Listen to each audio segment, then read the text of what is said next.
something that you've heard from a provider or center owner that really stuck with you? Something that reminded you why your work in the space matters? Yeah, I think for us, one thing that we get a lot of is, a prescriber group or a practice will change EHRs, but then they'll contact us directly and say, hey, can you keep my account on? I want to use your tool to prescribe.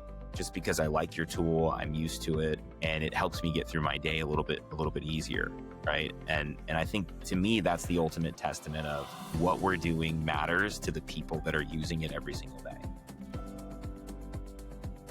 The healthcare ecosystem, take billing, for example, revenue cycle management. Every company has a revenue cycle tool or a revenue cycle team that will come help you bill and get paid for your work.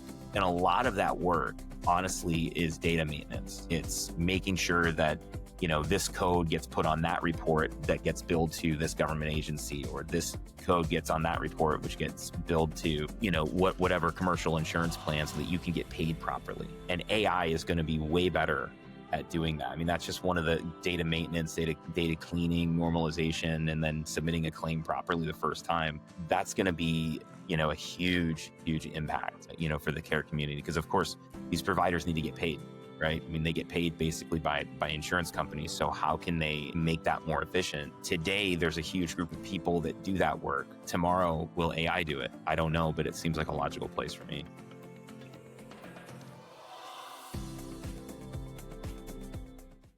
Welcome to the Brainwaves podcast by Opus, where we sit down with leaders who are reimagining what's possible in behavioral health and addiction treatment. I'm your host, Sean Rickenbacker, and today we're diving into something that every treatment center wrestles with: improving access to care, reducing administrative complexity, and ensuring compliance, all while maintaining a high standard of care. Our guest today is John Ketcham, Chief Revenue Officer at DAW Systems, the company behind ScriptSure, a powerful ePrescribing and clinical communication platform used by providers across the country. With decades of experience helping healthcare organizations scale smarter, John's work is focused on solving one of the biggest bottlenecks in care delivery: how to help providers communicate, prescribe, and coordinate more efficiently without burning out their teams. John, thanks again for joining me here. I know we spoke a few weeks ago at NATAP, but again, thanks for joining us on the podcast. We'll start at the beginning, kind of like what drew you into healthcare technology and what motivated you to focus on communication and ePrescribe in particular. Yeah, Sean, thanks for having me on. It was great to meet you at NATAP, and what an important conference that is for all the behavioral health folks, especially on the addiction treatment side. I think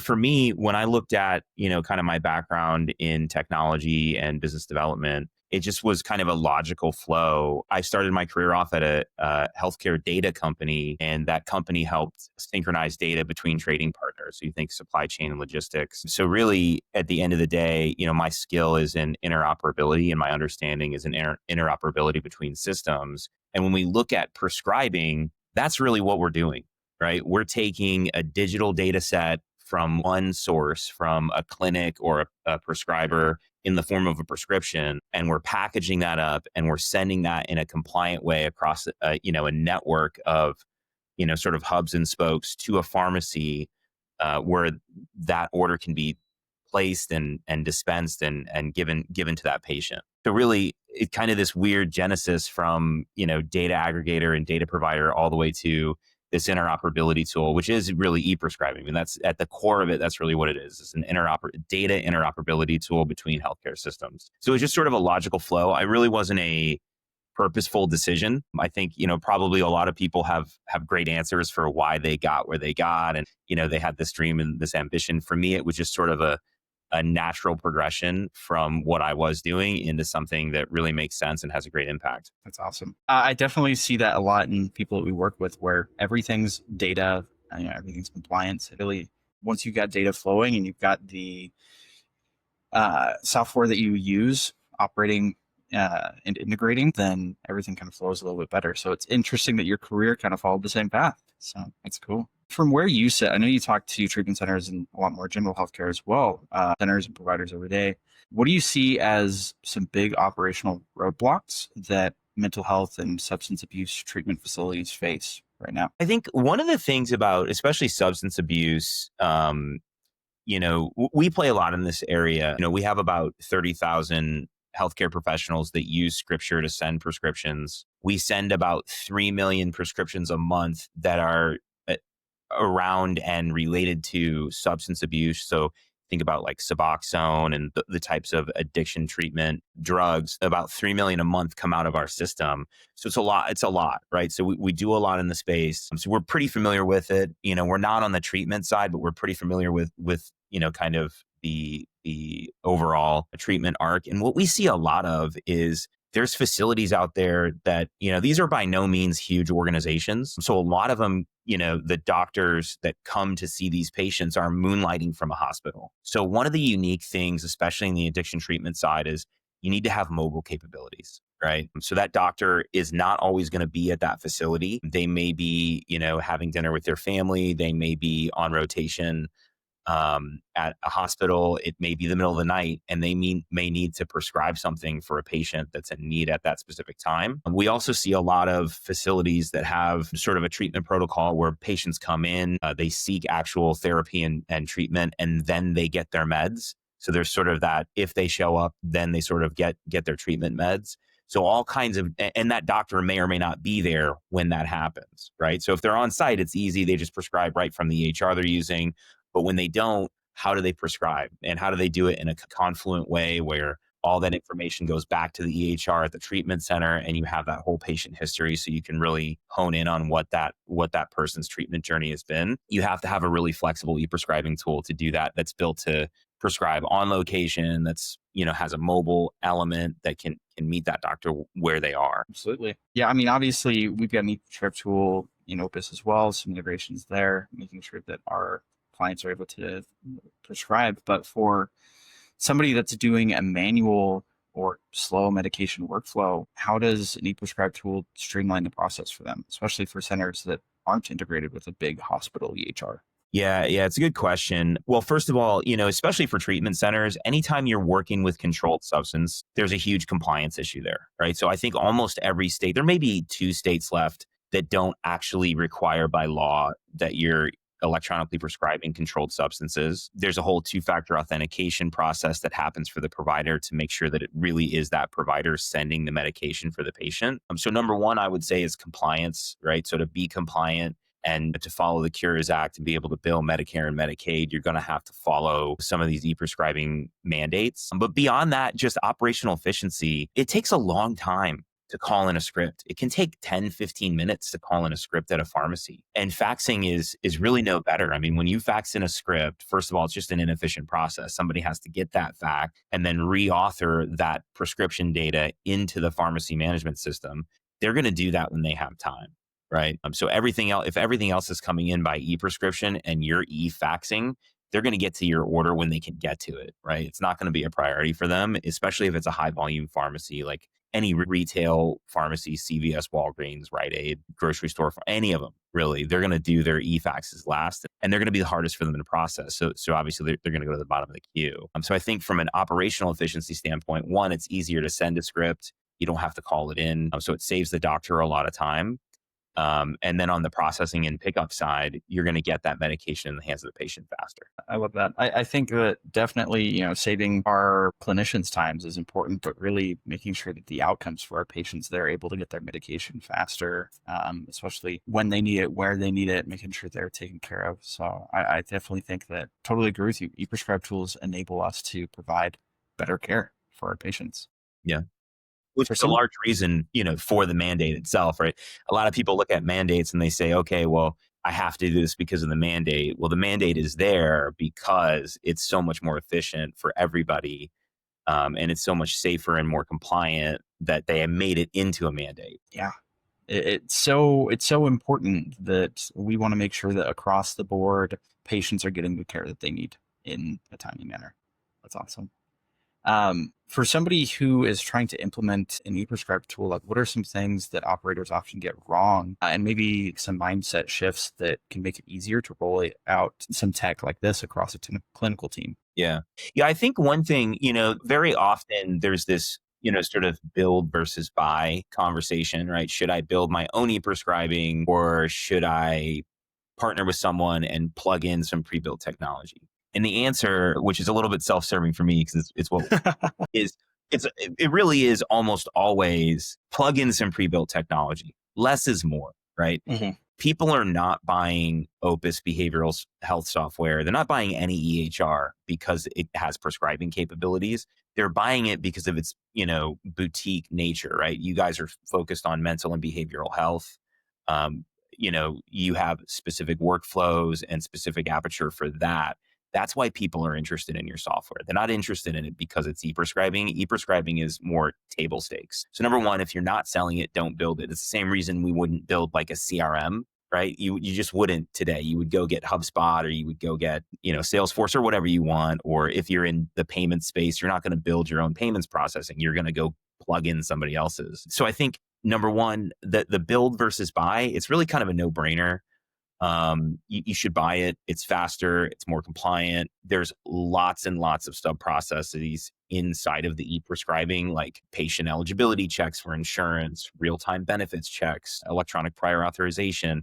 These are all microservices that are really hard to plug in and manage. On top of that, you have DEA audits and other compliance, things that you have to do to run that little piece of software. That's just one little piece of what you're doing, right? It's one little piece of the EHR, right? It's just the prescribing capability. So I think definitely buy. You could make an argument for build if you have thousands and thousands of users. There's probably some economies of scale that you can get into there on the very, very large user base side. But if you have less than, 10,000 users, which is really almost every EHR, you really should just buy it. It really is just that simple. And then when you look at, what do people kind of overcomplicate? They want to do too much by themselves. So the one thing I really notice is, so we have, and every e-prescriber probably has this, but we have, a package that just lets you bring our screens into your system in a really seamless way. And then one where it's fully back end, like it's fully API driven, and you can control everything and just make API calls to us. Very rarely is that second level needed where you do that back end integration. Really, less is more, right? The ePrescriber, we have 30,000 users on our screens. We've built them with that feedback. So we have the tried and true and tested screens. We know they work. We know the workflows are efficient. We know people can use and figure them out. And we know they like them. So if you can, just plug the screens in and call it and be done with it, right? Absolutely. What I see, a big mistake I see EHRs do is they try to take too much on their side, and then they get this user feedback and they have to go change things and kind of manage, and it just really becomes a lot more than it needs to be. Totally get that. And especially on the buy or build side, with all these like AI driven tools and no code tools and all that, like anybody realistically could go build it. But it's like, are you focusing on creating a tool, or are you focusing on helping your patients? Correct. Right. Like you could spend X amount of months building a tool that fits your needs perfectly and your needs perfectly, but you are taking those months away from your patients in general. Exactly. And I mean, and the reality is everybody has limited resources and limited time. Most of the time when you buy an out of the box solution for e-prescribing, you can get up and running in a couple of weeks. If you were to build something, it might take you a year to get all the certifications that you need. And again, going back to, from the user standpoint, this is not why they're buying it. From the customers, if you look at your, customer persona, this is not why they're working with you. It's, they need to know that you have it, but it's not why they, decided to go with Opus over another EHR. Absolutely.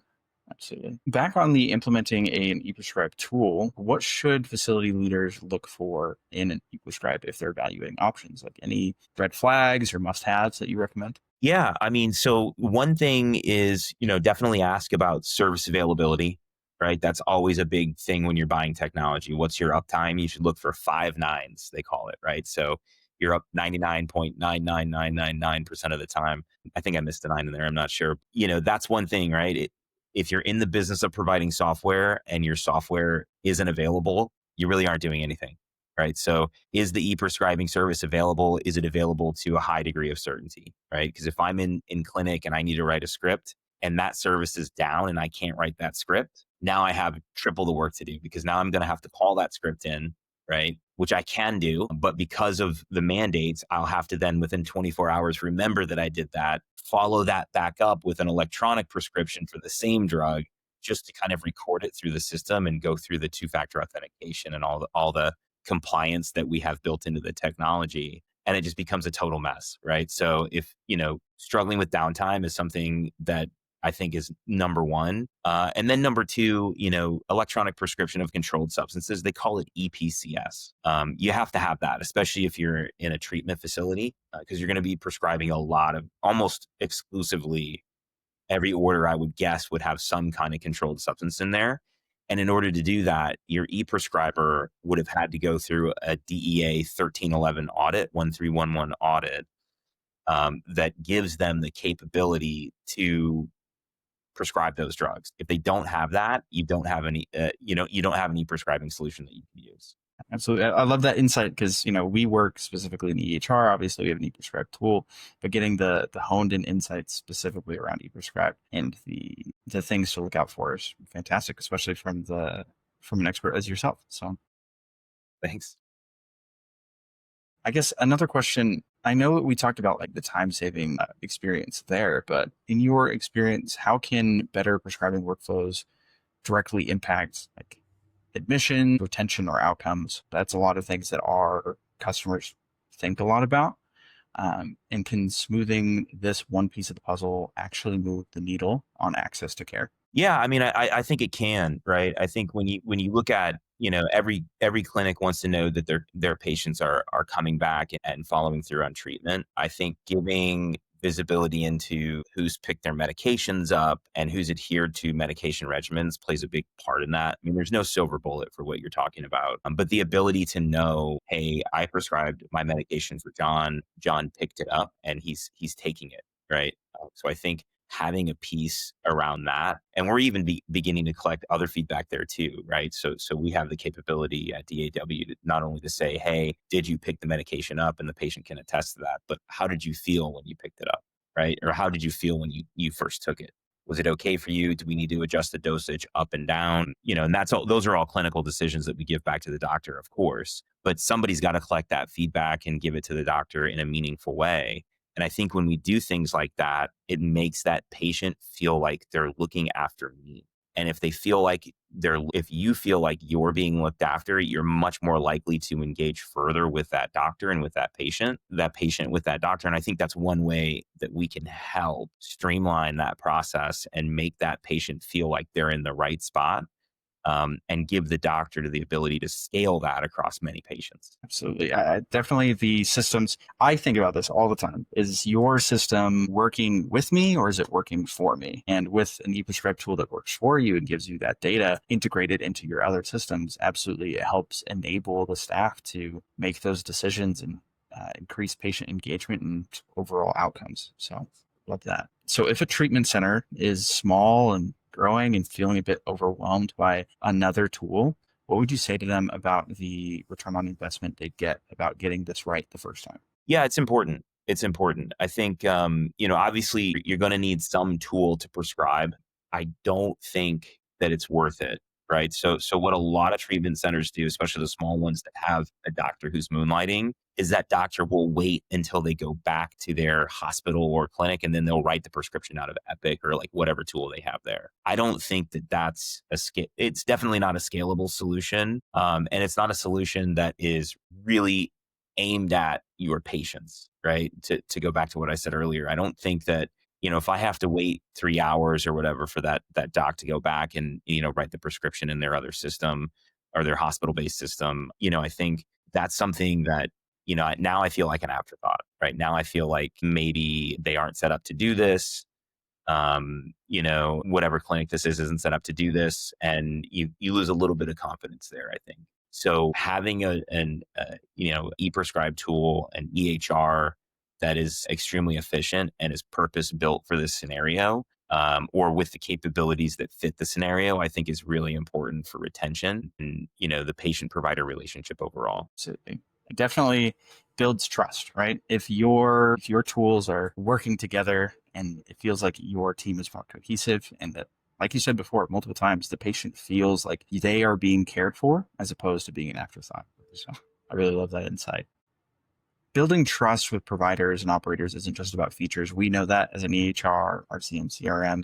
Obviously, you know that as an ePrescribe tool. It's really about that partnership. So what does DAW Systems do to really understand the challenges that these leaders are facing? Yeah, well, I think one thing that we do is we identify the communities that we're very involved in, and we make sure that, like NATAP, you and I met at NATAP.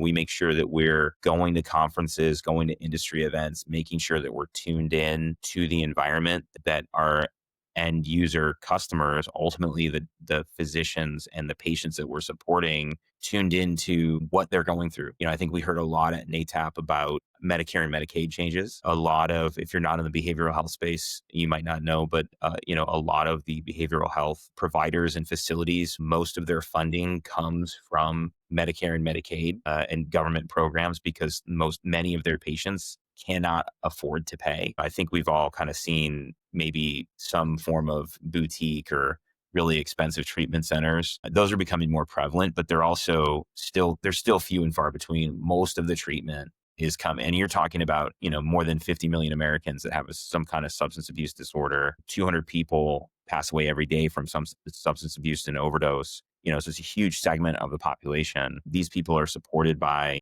that funding, and it was really a really important topic, but we take that, we support many verticals and many, many disciplines, and we take that approach to all of the verticals that we support, whether it's just general family medicine. We do a lot in the dermatology space. We do a lot in, obviously the behavioral and substance abuse space and others. And we make sure that we're involved and we know what's going on. We have sort of a really dedicated team. We've been doing this for 25 years. It's a founder-led organization. So we're really focused on what we do. It's all we do, right? I think if you look at a lot of the other prescribing tools, it's like they have prescribing and something else. All we do is prescribe. So we can focus 100% of our time on that piece of it and really get that right and make it available to the rest of the market and the rest of the community. So I guess that I would say is something we do that's a little bit unique. I've been around in the industry for a long time now, unfortunately.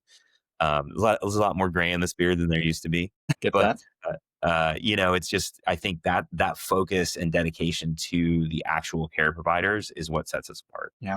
The focus, the care, and it sounds like you're really, you're in there, you're speaking with the care providers. You're at these events like NATAP specifically for the addiction treatment care and all that. So really, like, you are in the work with these providers. We try to be. Love that. Love that. Kind of moving to maybe a little bit off topic in regards to your ePrescribe tool. What's something that you've heard from a provider or center owner that really stuck with you? Something that reminded you why your work in the space matters? Yeah. I think for us, one thing that we get a lot of is, a prescriber group or a practice will change EHRs, but then they'll contact us directly and say, hey, can you keep my account on? I want to use your tool to prescribe just because I like your tool. I'm used to it and it helps me get through my day a little bit easier.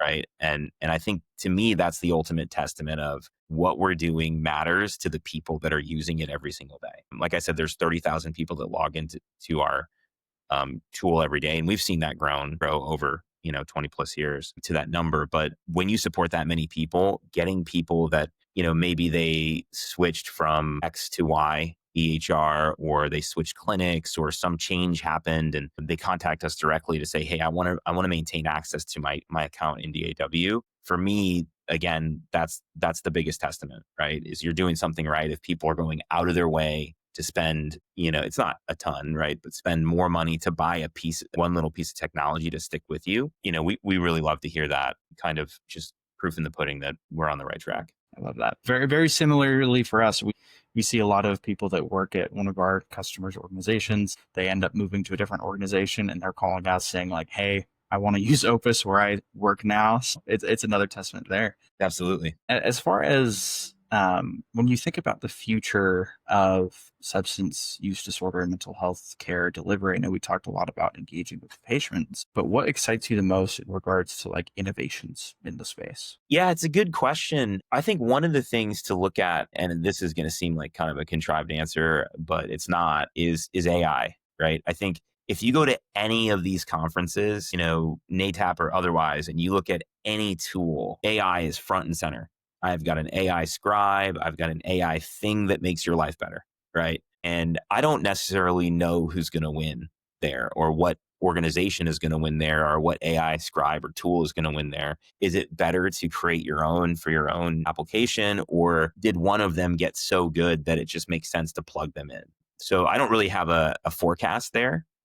For me, it's really interesting to watch how AI has evolved and has touched every piece of the healthcare ecosystem. Take billing, for example, revenue cycle management. Every company has a revenue cycle tool or a revenue cycle team that will come help you bill and get paid for your work.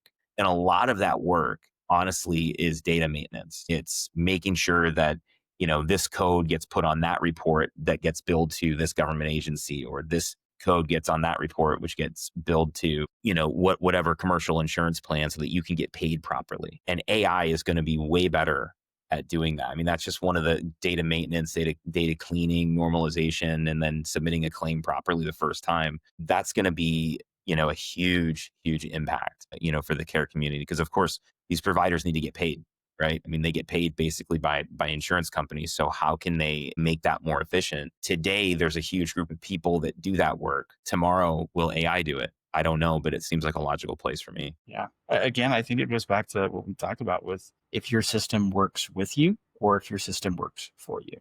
Is this system working when you're not even having to think about it? Or is this system something that you have to continually put inputs into to get it to the workflows to flow? Yeah. Yeah, absolutely. Again, John, I really appreciate your time with me today. I think it's been great, especially hearing more about ePrescribe. I want to be mindful of your time. I know we've all got meetings that kind of go, but I always ask this question. Do you have any book recommendations? Do I have any book recommendations? Anything by Malcolm Gladwell. I think Malcolm Gladwell is just so engaging and fun. Tipping Point is one of his big books, but man, he is so good. Because he takes the doldrum of statistics and statistical anomalies, and he uses these real world examples. Like there's one chapter in Tipping Point where he talks about NHL players and why they're all born in February. And if you look at the NHL, like 80% or some absurdly high concentration of those players are born in the month of February. Really? Yeah. You'll have to read the book to find out why. Okay, I will. But that would be my recommendation. Hey, I'll have to check it out. Thanks so much, John. It's always fun to see what people recommend. I'll definitely have to check out Tipping Points. And thanks again for your insights today, especially in regards to ePrescribe and implementing those integrated tools. I loved having you on the show. Yeah, likewise. Glad to be here. Thanks so much.